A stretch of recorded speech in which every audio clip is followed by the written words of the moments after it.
Section 1. In this section, you'll hear a conversation between a student and the coordinator of the Student Service Centre. First, you have some time to read questions 1 to 3.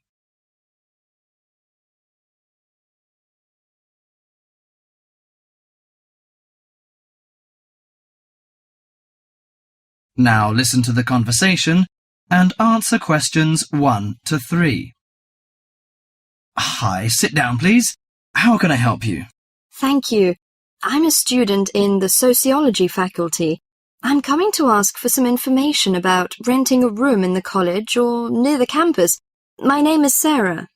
Yes, Sarah. How long have you been here in Sydney? You are not new, I suppose. No, I'm in my second year. I came to Sydney 18 months ago from Korea. Where are you living now? I live with my aunt in my cousin's room. It's pretty nice to live with my relatives, but unfortunately my cousin has finished his term and is returning from Britain next week. I have to rent a room for myself. Yes, it sounds a little unfortunate, but I suppose it's a good chance for you to have a deeper understanding to real world. I hope so. Well, what sort of thing are you looking for? What we provide ranges from shared flat to homestay. And of course we have houses with gardens if you like. No, the house with a garden is obviously out of my price range. Shared flat is not bad, but I prefer a homestay. I enjoy the feeling of living with the family. When do you plan to begin the rent? Next week, you just said? No, my cousin is arriving by next week, so I hope to move out by this weekend. This weekend, okay. The main area we deal with is around the university. Around the university, aha. Do you have anything near the northern gate of the university? You know, the sociology faculty is near the northern gate.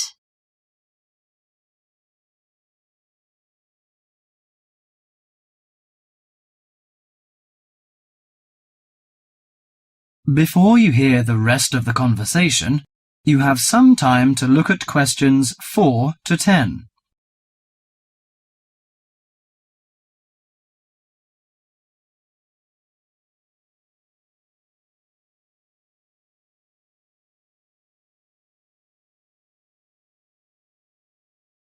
Now listen to the conversation and answer questions 4 to 10. Yes, what sort of price are you thinking of? Well, could you give me some idea? You know, I have no experience of renting a room. I don't know what price is reasonable, but I hope it's not over $300. I see. Usually the homestay ranges from $180 per month. Only $180? Yes, to $350 depending on a number of different factors. What does it depend on? Well, obviously the quality of the house, the facilities and extra services. Oh, I don't care about the quality very much, as long as it's clean. As to the facilities, I want the room with the separate bathroom. Kitchen isn't a necessity, because I don't want to cook by myself. I hope to have meals with the family if possible. Okay, let me check the files. Yes, I think this one might suit you. It's a family house with 2 vacant bedrooms. How about the owner of the house?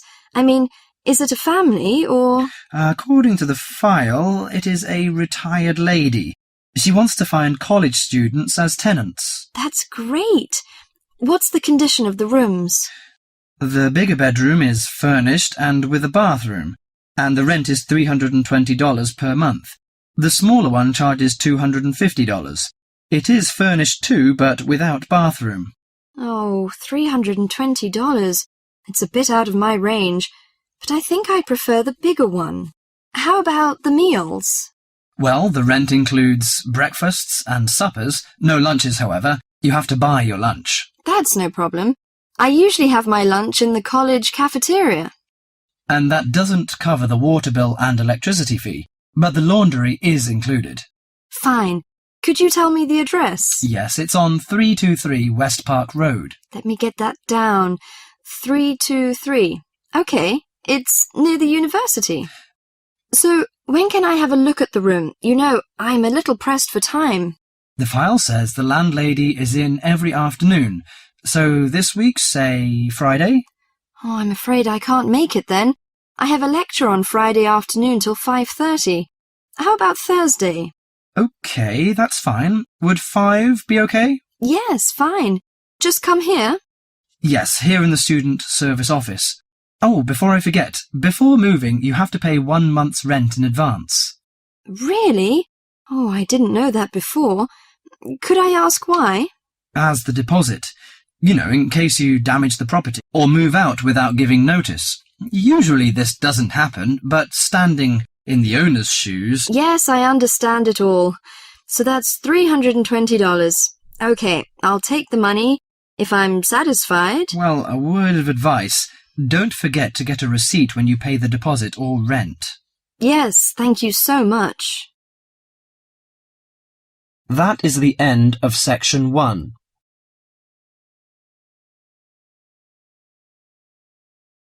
You now have half a minute to check your answers.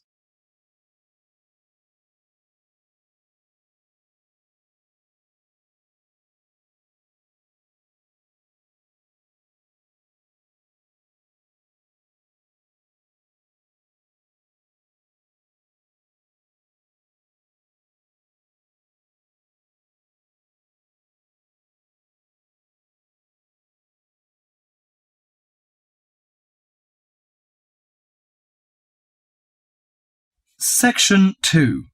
In this section, you'll hear a radio program on the process of making beer.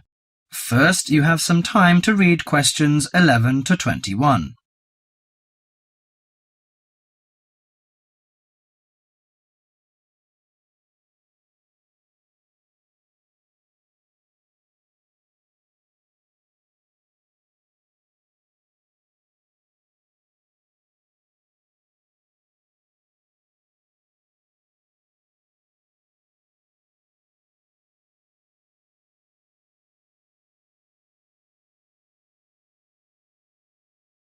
Now listen to the program carefully and answer questions 11 to 21. Hello and welcome to Gourmet Evening, and this week we're looking at the world's popular beverage, a great favourite today, beer. And in the studio to tell us all about it is Clark Maxwell. Beer is one of my personal favourite beverages, and I've got a number of facts, tips and trivia about beer to share with you. So, who invented beer and when? What is beer made of? Actually, historians are not entirely sure when beer was invented, but they guess that beer was created accidentally by early nomadic tribes roughly 10,000 years ago. The 4 primary ingredients are malt, hops, yeast and water. Malt, which gives the beer a sweet taste, is made from barley soaked in water until its husks open and sprout. The sprouts are then dried and crushed. The small flowers of the hops vine are added partly because they taste bitter, helping balance the sweetness of the malt. Hops prevent the growth of bacteria that can spoil beer.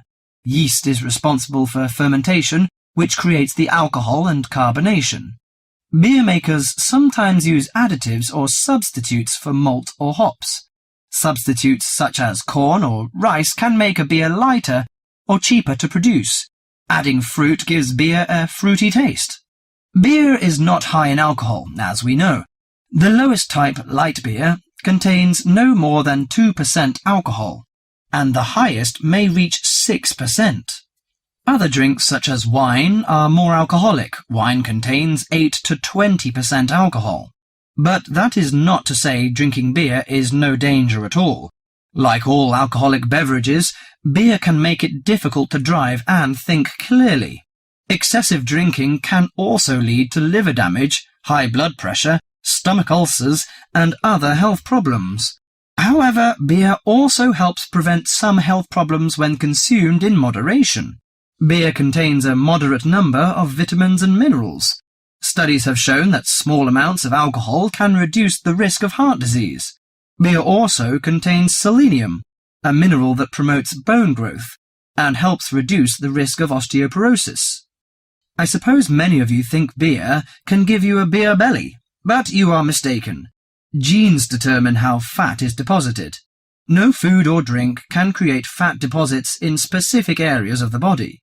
As with all foods, the more calories you consume, the more likely they are to be stored as fat and cause weight gain.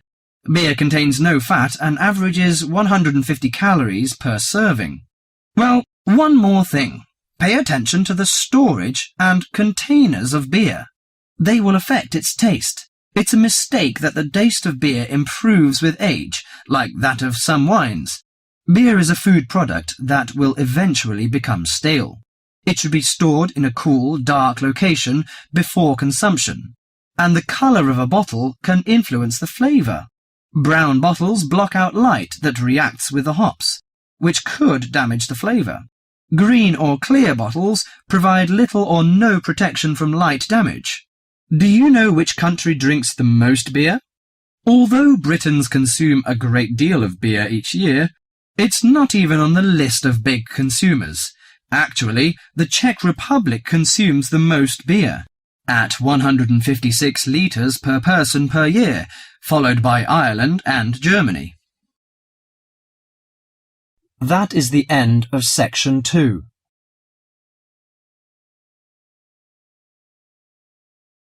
You now have half a minute to check your answers.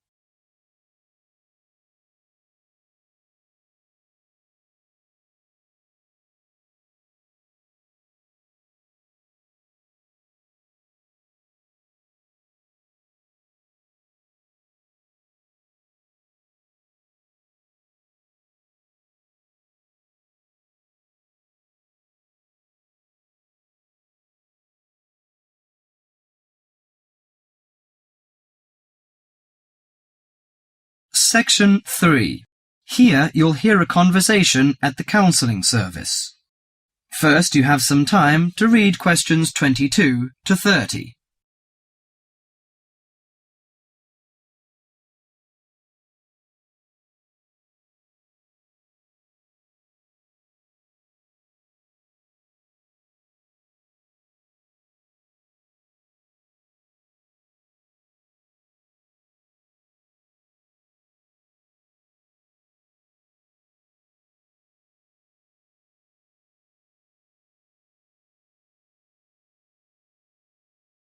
Now listen to the conversation and answer questions 22 to 30.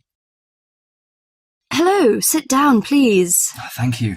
Well, I heard about your counselling service from a friend, and I was really interested. You know, I'm a new student and I don't know how you work, and... Well, the primary task of our service is to enable you to become more effective in your life, inside and outside the university. I think counselling is valuable if you're feeling that your life has become out of balance in some particular way. For example, it may be that you're experiencing difficulty in managing change, stress or burnout, difficulty with concentration, depression or anxiety, or a recent crisis of some kind. It can really help to talk things over with a counsellor. I see. After the semester began, I found I was facing tons of decisions that would be made by myself. I felt under stress sometimes. Yes, most new students have problems like yours. Just as I have said, it's a kind of being out of balance. Much of what we do is to help you get your thinking, feeling, behaviour, or perspective on life back into balance. We'll seek to help you focus on and understand more clearly the issues that concern you. But the issues are complex, I think. They are about academic, personal, and many other aspects. I don't know how you can help me to decide so many... Well, we don't decide. We just help. We'll respect your own values, choices, and lifestyle. We work towards highlighting your strengths and inner resources to help you make the choices, resolutions, or changes that are right for you. When you're feeling under pressure, it's easy to lose sight of the many strengths and inner resources that you have. You mean I have enough strength to solve the problems and make choices? That's absolutely right. You just lose sight of them sometimes. And it can also be helpful to talk through any difficult decisions or dilemmas with which you may be faced. You don't have to wait until you're in a crisis to come and seek help. Taking the time and space to reflect in the supportive, private and comfortable environment that the counselling service offers you is an effective way to move forward positively in your life. Is it possible if I prefer a separate waiting area? Yes. We'll take account of any special requests you may have to protect your confidentiality. The record of your name and other basic information is kept for statistical purposes. Any notes written down about you are identified by a number. No personal information is kept on the computer.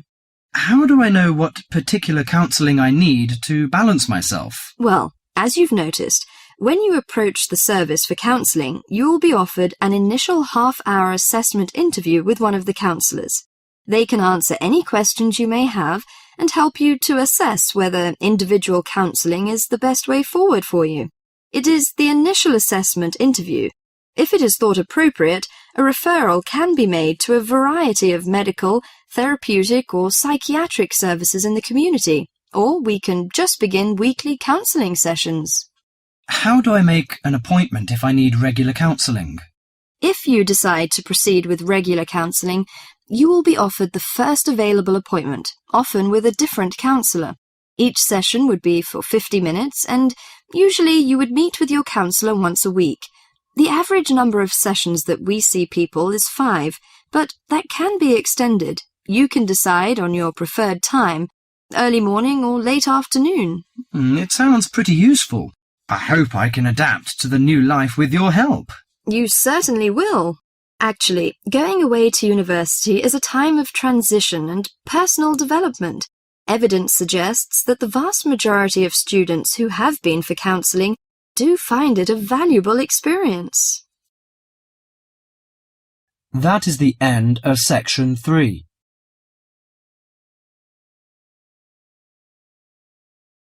You now have half a minute to check your answers.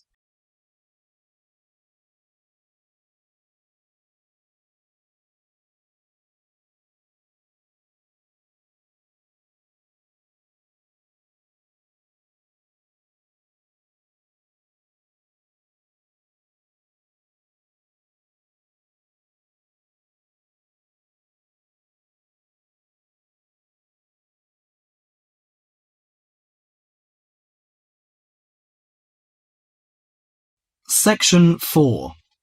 In this section, you'll hear a lecture on sports injuries. First, you have some time to look at questions 31 to 40.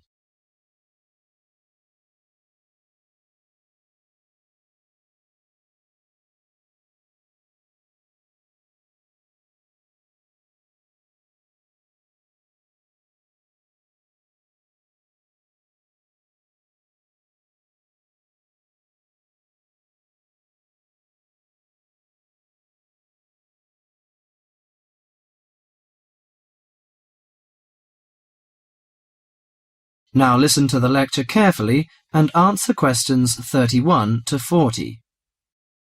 Morning everyone, and welcome to our regular lecture on health issues. This series of lectures is organised by the Students' Union. It's a great pleasure for me to welcome Mr. David Greenbaum, a physician in sports medicine, to come along and talk to us today. Thank you. You may doubt what good sports medicine can do to non-athletes like you college students. According to public assumptions, sports medicine doctors deal only with sporting injuries. But actually, we treat general joint problems experienced by average people more than treating people who hurt themselves by playing sports.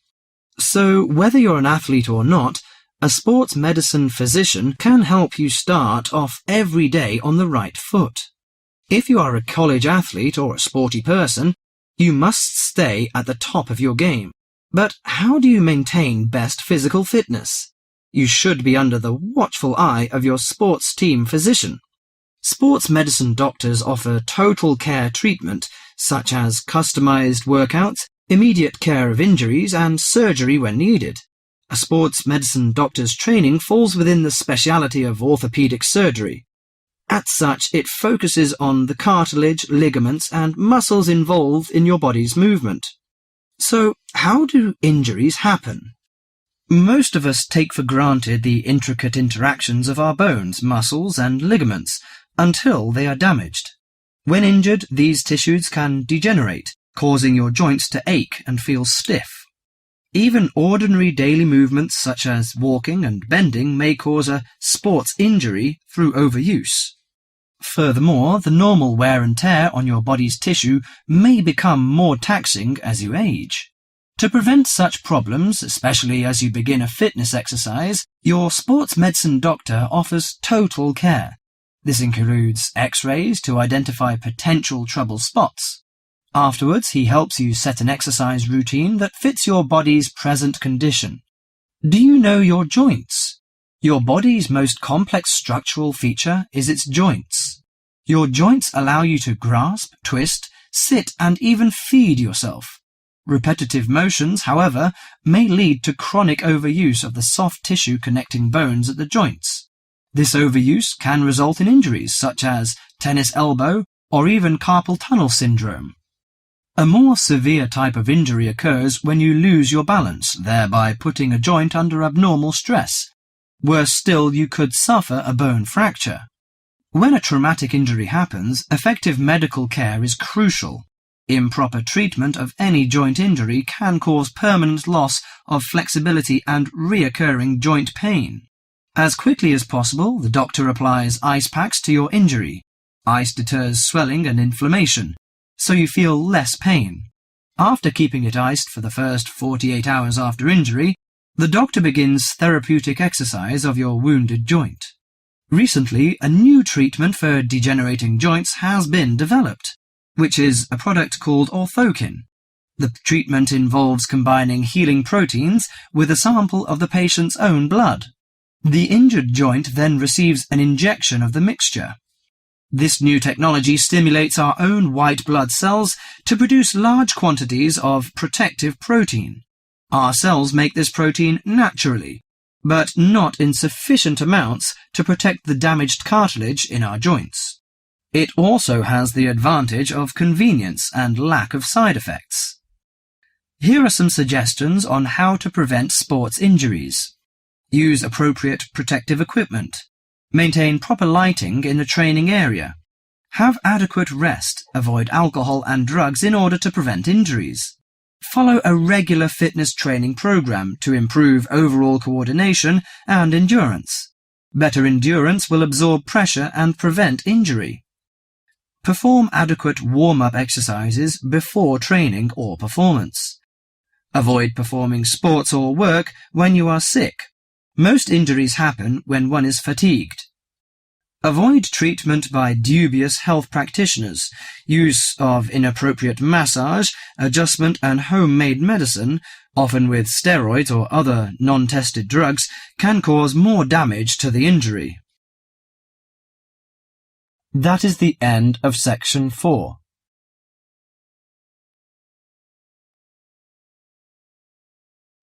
You now have half a minute to check your answers.